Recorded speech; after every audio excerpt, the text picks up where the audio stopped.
welcome to Movies, Films, and Flicks. I am Mark Hoffmeyer, and joining me is a man that is about to light up some black cats, Roman candles, screaming memes, ladyfingers, fuzz buttles, snicker bombs, church burners, finger blasters, gut blusters, zippity doodahs, crap flappers, whistling bunghos, no spleen splitters, whisker biscuits, honky lighters, hoosker do's, hoosker don'ts, cherry bombs, and itsy daisers, with or without the scooter stick, and one single whistling kitty chaser.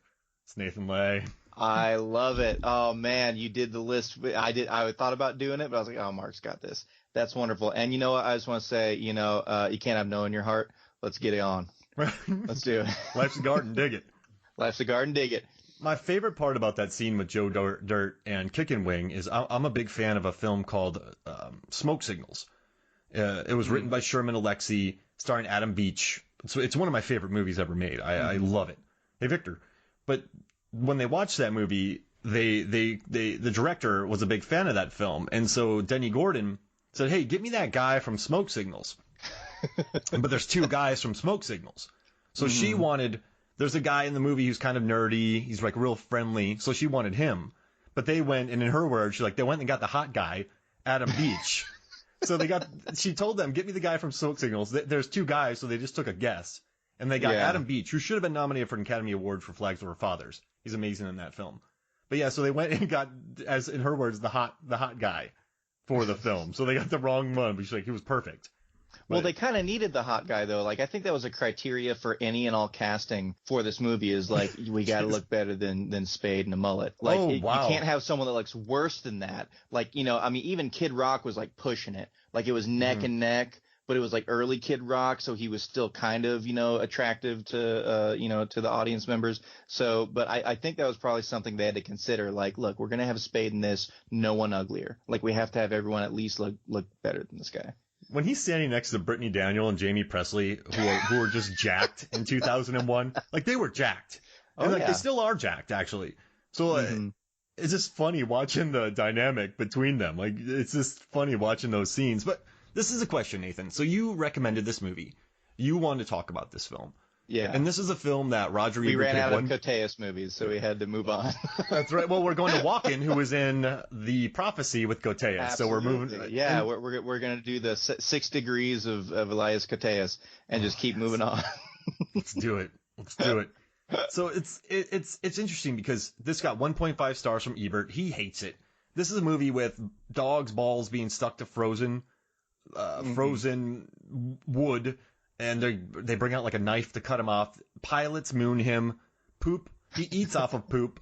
Poop falls on his head for a long time. I mean, there is just a plethora. Let me say a plethora of a sweater. I love that scene. But yeah, so there's just.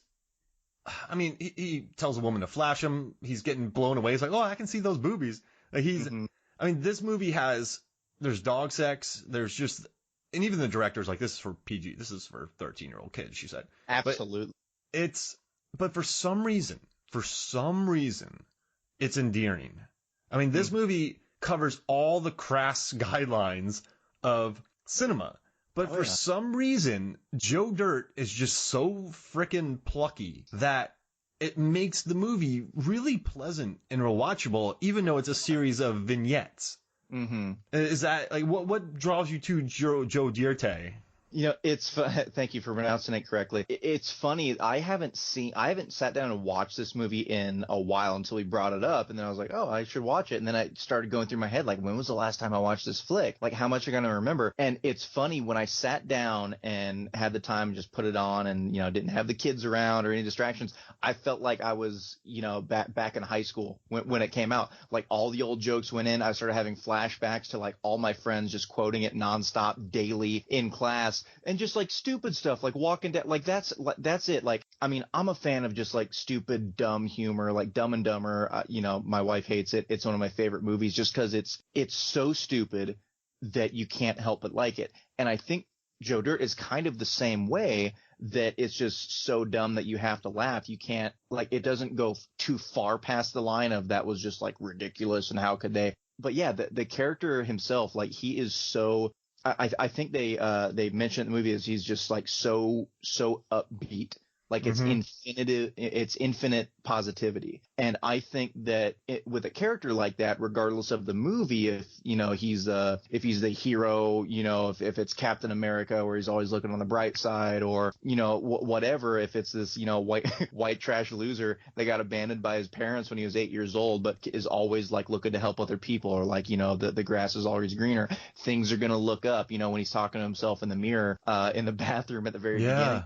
You just got to keep thinking positive, man. Can't have no in your heart, blah, blah, blah. Yeah, there's something very charming about a character like that doesn't give up, that won't say no, and is always like, it's going to turn around. It's going to be fine, even in the bleakest of moments, and staying true to yourself. He's got the mullet. He like every other scene, he's in like a cut off crop top. Just like he has his own style. He has his things that he loves. He has all this stuff. And as much as everyone in the movie says, this is dumb, you're stupid, he doesn't care. This is who he is. This is what he likes. And he's not going to let anyone bring him down. And that is something very, just good, wholesome about that. He is stuck in a well, in a Silence of the Lambs ripoff. And in the well, he writes Joe Dirt rules. I noticed that. Yeah, Joe Dirt rules. All he needs is his auto trader, and he's happy. Like out of everything, like does he know that he's gonna be flayed, and like his skin's gonna be used, or he's just trying to? That's it. He's always trying to help someone else out. Like maybe just him being in this well somehow makes this guy happy. So okay, I'll do it. Just give me an auto trader. If you need to be happy, this is what I need to be happy. It's little tradesies, I love that they worked out a deal, Nathan. He's like, what about my end of the bargain? So that means he argued with this man to have him give him an auto trader. An argument happened between these two, Buffalo Bob and Joe Dirt, that they negotiated for an auto trader. Yeah. And it was something that Joe just would not let up, and to the point of just like infuriatingly annoyed.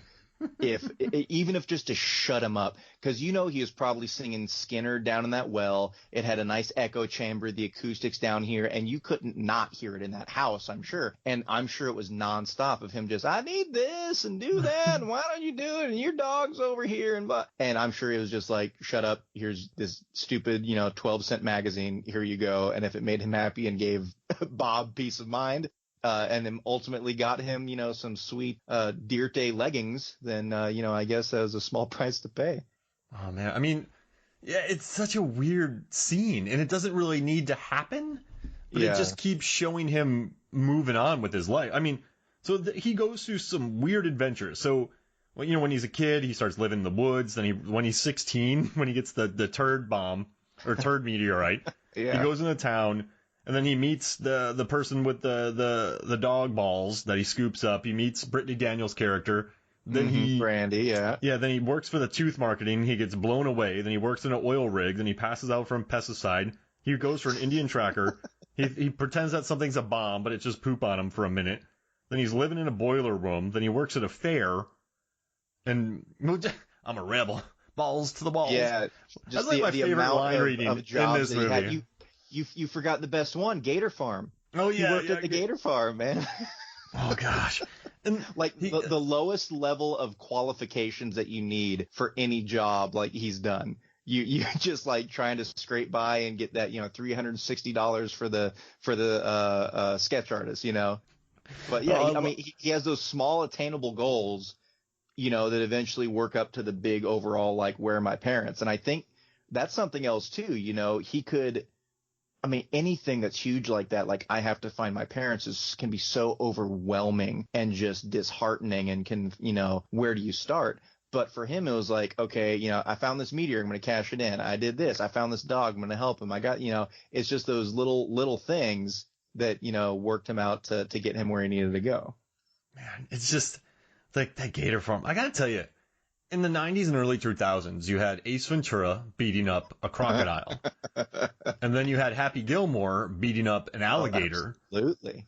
And then you have Joe Dirt getting stuck in one of their mouths and getting shaken around with no bite marks on him, by the way. Of course, Rocky loved him.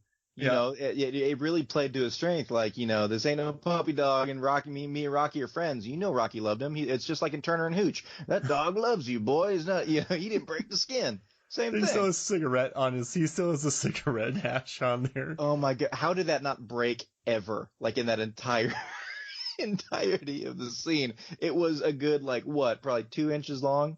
Yeah. Oh my goodness.